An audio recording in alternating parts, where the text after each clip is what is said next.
Students, today our topic is when pupils rebel 1857 and after. आज हम पढ़ेंगे policies and the peoples.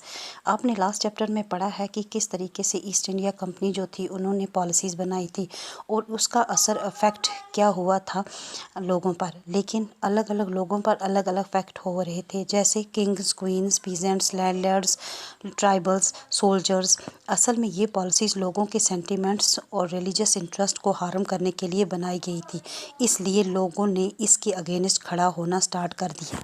पढ़ते हैं nawabs lose their power. Mid 18th century में nawab and rajas का पावर ख़त्म हो चुका था, अथॉरिटी एंड ऑनर भी ख़त्म हो चुकी थी। अब ईस्ट इंडिया कंपनी ने अपने कुछ रेजिडेंट्स अपॉइंट कर दिए। रेजिडेंट्स कौन होते थे? ये वो लोग होते थे जो कोर्ट का काम करते थे। जो रेजिडेंट्स थे वो ईस्ट इंडिया कंपनी के ही लोग, ये अपने ही लोगों को इसमें अपॉइंट करते ताकि ये लोगों के काम में दखल अंदाजी करें। अब रूलर्स की फ्रीडम धीरे धीरे ख़त्म हो चुकी थी। जो रूलर्स लोग थे उनको आर्म फोर्स रखने की भी इजाज़त नहीं थी।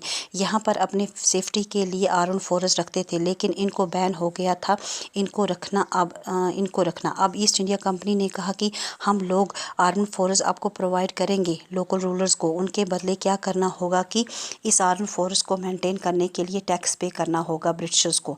जो रूलर्स या टेरिटरीज़ के जो रेवेन्यू होते थे वो भी ईस्ट इंडिया कंपनी ने ले लिए थे।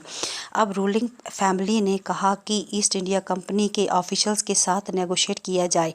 अब इसमें नाम आता है रानी लक्ष्मीबाई ऑफ झांसी, जो कि चाहती थी कि उसके अडॉप्टेड सन को किंगडम दे दिया जाए उसके हस्बैंड की डेथ के बाद।